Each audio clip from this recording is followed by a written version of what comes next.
Hey everyone, my name is Dante and welcome back to Story Hub, your hub for the best stories on Reddit. I, male 21, am autistic. For the first decade and a bit of my life, I was self-centered, apathetic, and completely lacked any sort of social skills. Until I got to high school. These two boys, I'll call them John and Dave, in my digital class seemed to tolerate me. They were funny, and they found me funny. They were friends with a guy in my form class, Steve, and from there I found myself accepted into the group pretty quickly. I branched out as a person. I finally learned to talk to people properly. In hindsight, year 10 was an iffy year. Steve and John would mock my interests, e.g. I loved the music of Leonard Cohen. He died that year and they took the piss out of how upset I was. Eventually, going into year 11, I learned to take it and just thought it was any old regular banter between a friend group. This is where Pete comes into the picture. Pete was sort of the first friend I ever made, back in middle school. He'd come round to my house and spend the weekend. But, unbeknownst to me at the time, he was using me. He'd hog my Xbox and other such things I can't remember anymore. One time my mom made us both this pristine freaking glass of cocoa. It had whipped cream, marshmallows on top. The whole freaking works. I knew very well that this was just a treat. But Pete wanted me to go and ask my mom for another one. So I did. And right then and there she saw straight freaking through the cunt like he was a pane of triple glazed glass. She knew I'd never be so daring to ask for something like that. And so later on in the evening she came into the room to check up on us. Pete was on the Xbox. My mom very gently told him that, you know, it's my Xbox too, and I probably wouldn't mind to go on it. The next day, I went up to Pete, and the first thing he said to me was, "Go away, Kev, nobody likes you." That was it. He didn't want anything to do with me from then on. He bullied me for the rest of my time in middle school. Back to year 11, and Pete's in my history class for the year. Says it's time to call it quits. Well, we're like two peas in a freaking pod from then on. My parents, somewhat unsurprisingly, will only let him stay for one night now, if even that. Pete gets me into smoking weed. Then year 12 comes along, and the whole posse is now a group of stoners. If weed isn't involved, we don't go out to see each other. Later on in the year, Pete steals some oxycodone from his granddad's cancer-riddled partner right before she died. The same granddad he claimed to love like a dad. We got kicked out of another mate's house for being too loud, and so we sat in my car for the rest of the night, fricked up on oxys and buds. Since Pete only listens to mumble rap, I'm showing him some of my all-time favorite songs. Dire Straits, Godspeed You, Black Emperor, the song Maggot Brain, Tool, as much music as I can cram into a single night. Well, this night was the turning point. I'd been playing guitar for 2 years up until this time, and it was this night that Pete decided we should make music. According to him, we'd use my instrumental skills, combine them with his rap production skills, or lack thereof. He thought that it'd be something easy to pick up, and we'd be famous in no time. Of course, in hindsight, his actual plan was to get me to do all the work and then slap his name on it.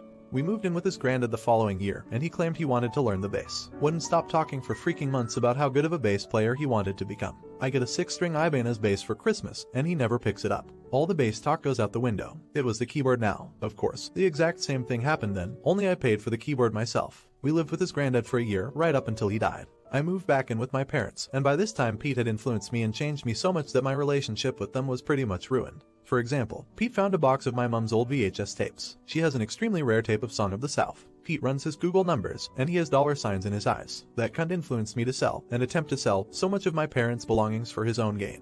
My mom still has her videos, thank God, but other things like some of my dad's cassettes weren't as lucky. Anyway, because of this, living with them this time around was a lot harder. I didn't understand why then. I certainly do now. Anyway, from 2020 to 2021 nothing much really happened. We both went from job to job, although I'd be staying at mine for a lot longer than he would. He'd have a job for 3 months, quit, then be unemployed for 9. We were trying to save up for our own place together, because we absolutely freaking needed to, otherwise the whole music plan wouldn't work out. The same reason we had to spend thousands on actual professional recording equipment that we don't know how to use, I guess. 2022 rolls around. Pete's living at John's parents', which was only supposed to be for 6 weeks while he found another rental, working as a healthcare assistant, and I meet a woman. From the get-go, Pete was trying to convince me not to go and see her. But I did. For the first month or so, I'd have to drive 2 hours up north to see her. It was worth every second. We made it official after less than 3 weeks of seeing each other in person. In a pretty risky move at the time, she moved in with me at my parents' after a month of dating. Since they were so used to Pete and his behavior, they were pretty hard on us at first. But they warmed up to her quickly in a flash. Now the ball's really rolling for a house. My girlfriend and I would be looking at houses every day, sending them to Pete. There was always something wrong with them. Too dodgy. Oh no, that's on a main road. My cat's not very smart when it comes to cars, even though his granddad's house was on a main road and the cat was fine.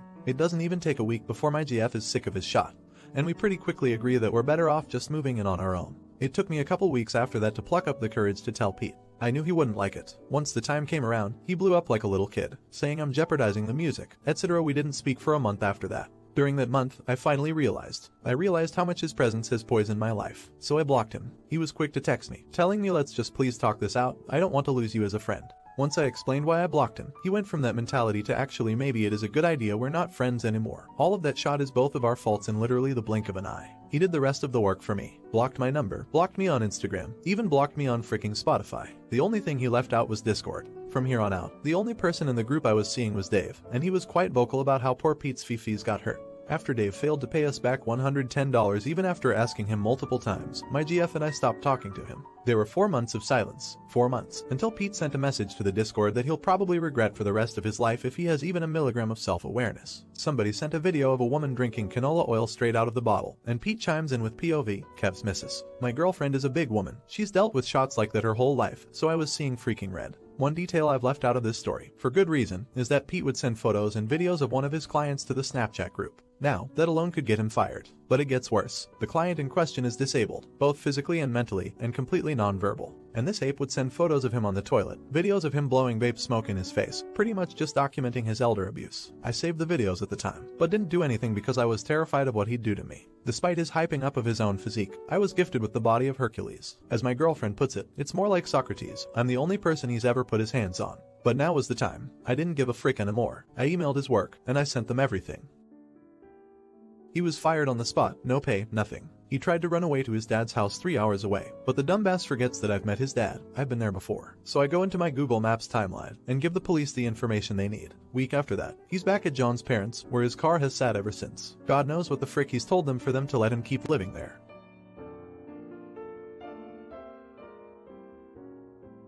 I got a message from Steve on New Year's Day. Fuck, I'd hate to be you. You soft cunt. You dogged Pete for that fat gross bitch. I just sent him a shrugging shoulder emoji. After another couple messages from him along the lines of die cunt, I asked him WTF has Pete told all of you anyway. I haven't received a response. But here I am, coming up to a year with the love of my life now, in our own place, with a steady dual income. We see my parents every week now. Pete's still got no job. John's still being cheated on by his girlfriend who he refuses to leave. And Dave's gone from welding apprentice to supermarket shelf stacker. I realize now how much of a bunch of losers they really are. And I remind my girlfriend every day that I made the best decision of my life to stick up for her and stick by her. Not an idiot. The only thing I'm sad about is how long it took you to figure out how big of a cunt Pete was. I also work with developmentally disabled adults, and if I saw someone doing that to someone, I'd probably break knuckles on his face. You absolutely did the right thing. Fuckers like that should not be allowed near vulnerable people. Glad to hear you're living a normal, healthy adult life. It only gets better. Everyone sucks here. Boy, you are a bit of a vindictive baby, aren't you? Pete didn't put a gun to your head for any of your choices. I'll bet you're plenty capable of selling your parents shot with no influence. He's a right piece of shot, just for different reasons than you. Don't make enemies. Kid, you ain't smart enough for em.